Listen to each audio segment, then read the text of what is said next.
nós com a mente renovada, nossa possibilidade de entendimento é muito grande. Por isso que todo pensamento, preste atenção, todo pensamento que eu tenho, que você tem, que não está de acordo com a palavra de Deus, a gente tem que rejeitar. A gente tem que rejeitar esses pensamentos e levar cativo, ou levar sujeito justamente a Jesus Cristo. Senão, nós vamos atrofiar nossa mente.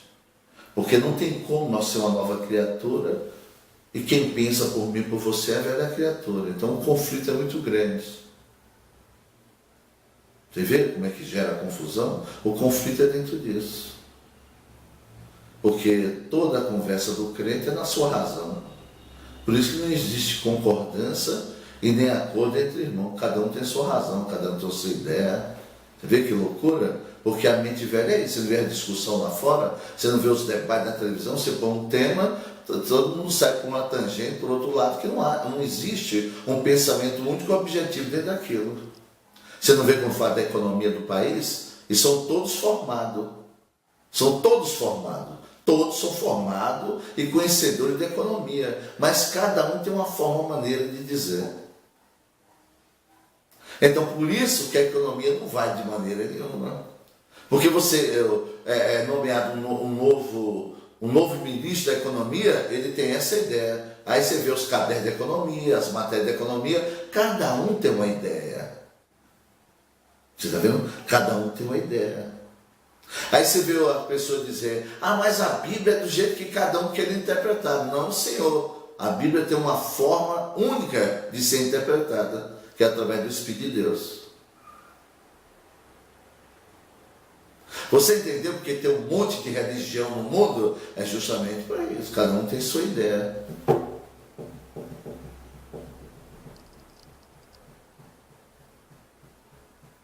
Cada um tem a sua ideia. Então, por isso que a concordância é difícil entre irmãos. Olha, nós somos o mesmo pai.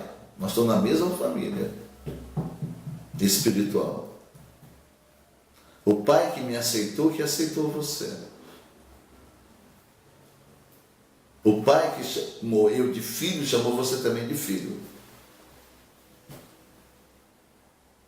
Você vê onde o diabo leva vantagem sobre nós, o povo de Deus, justamente é por isso. Que a gente não cuida. A gente está muito, desculpe, me perdoe refrisar isso para você, a gente está muito preocupado com bênção. A gente está muito preocupado com essa coisinha. Nós nunca se preocupamos em conhecer o Senhor. Nós nunca se preocupamos com isso, porque a vida eterna é conhecer o Senhor. Como é que nós temos um relacionamento com uma pessoa que vive em mim, vive em você, se a gente não conhece? Porque duas pessoas só podem andar juntas se houver comunhão ou concordância. Agora, se um pensa de um jeito, outro pensa de outra, então cada um toma um rumo diferente. Você vê quantas coisas absurdas, erradas em nossas vidas? A gente tem que parar para pensar, refletir nisso tudo, para a gente tomar o rumo direto, que é para a gente tomar justamente a verdade no dia a dia. A gente saber tomar decisões corretas no dia a dia da vida. Ainda você pega a Bíblia, a palavra de Deus, no texto que nós lemos, ainda fala aqui no texto 4, né? Ele diz assim, para a destruição das fortalezas. Nossas armas são poderosas em Deus, para a destruição do quê? Das fortalezas. Fala justamente disso.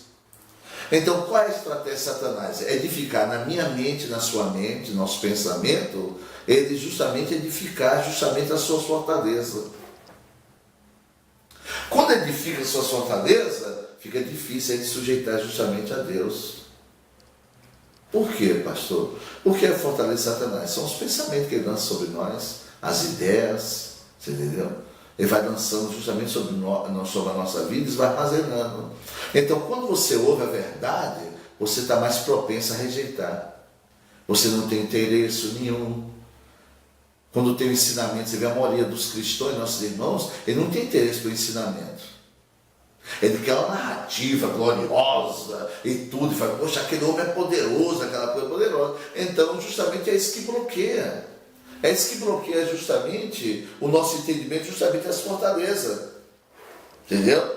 Justamente é isso. Você tem um raciocínio diferente, os argumentos, você entendeu? As teorias, os pensamentos, as imaginações, as ideias.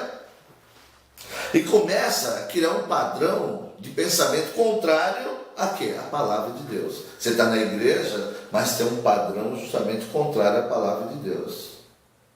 Muitos são incapazes de em outro espaço ouvir a palavra de Deus, não vai.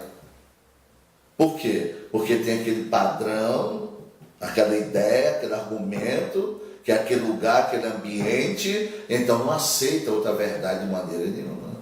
Aí o crente vai se perdendo, ele fica bitolado, ele fica aquela coisa, manipulável, é justamente a pessoa. É isso que faz justamente nós não cuidar justamente da nossa mente de maneira nenhuma. Por isso que a gente precisa ter cuidado. Ele prega justamente as fortalezas, são isso. São pensamentos que não estão de acordo com a palavra de Deus, que é impregnado do crente. Isso vem através dos raciocínios, dos argumentos, das ideias, desses pensamentos aí do mundo, dessas coisas, justamente é isso. Por isso que o crente é uma pessoa fechada, dura. Você não vê o crente motivado, alegre de maneira nenhuma. A coisa mais difícil é isso. Entendeu?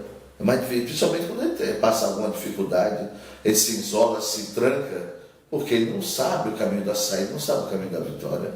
Ele só sabe dizer, Deus está comigo, Deus está comigo, Deus está comigo. Entendeu? Eu confio em Deus, eu tenho fé em Deus, mas não age. Fica da boca, é justamente para fora, em nome de Jesus Cristo. Então, por isso que nós damos continuidade à nossa conversa justamente desse ano, é justamente se atentando justamente para esse órgão da nossa vida que é a mente. Entendeu? É justamente isso. E a cada dia nós devemos fugir justamente de uma mente carnal. É o que está escrito lá em Romanos 8:7. Porque fala que toda inclinação da carne justamente morte.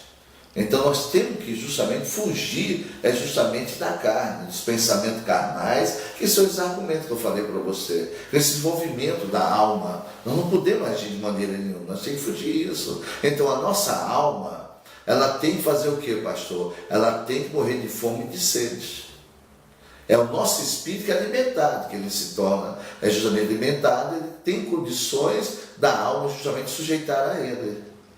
É isso que nós temos que fazer no dia a dia. Esse cuidado você deve ter. As conversas que houve, os argumentos, as ideias que vêm do mundo, você não pode estar de acordo com o mundo de maneira nenhuma. E como diz lá em Colossenses, você tem que pensar nas coisas do alto e não nas coisas de baixo. Se nós pertencemos justamente ao reino do céu, então como é que eu vou ficar com os pensamentos daqui? Como é que as ideias deste mundo, os argumentos, como é que eu vou ficar com isso aqui? Não existe isso, amada igreja. Toda a linguagem nossa é linguagem de vida. É uma linguagem que procede da palavra de Deus, da vida. Você não pode ter medo não, você não pode compactuar com o mundo. Quem perde é você. É você que vai se perder. Será que você não entendeu isso ainda? Então, amado, em nome de Jesus Cristo, vamos acordar. Toma justamente essa mensagem, esse sentido, e começa a cuidar mais da sua mente. Veja onde estão focados seus pensamentos. Todos os pensamentos que não vêm de acordo com a palavra de Deus, rejeita isso, rejeita, orando e levando cativo, preso justamente ao Senhor, ao sujeito justamente ao Senhor. Faça isso todo dia. Quando você treinar isso todo dia, vai chegar uma hora que esse pensamento vem, mas não encontra espaço em você de maneira nenhuma, porque nós sabemos reagir, nós sabemos se posicionar a cada dia em nome do Senhor Jesus Cristo. Mais uma vez eu agradeço e tenha a cada dia um bom dia na graça, nesse grande favor de Deus na sua vida, na vida da sua família e de todos vocês em nome de Jesus Cristo.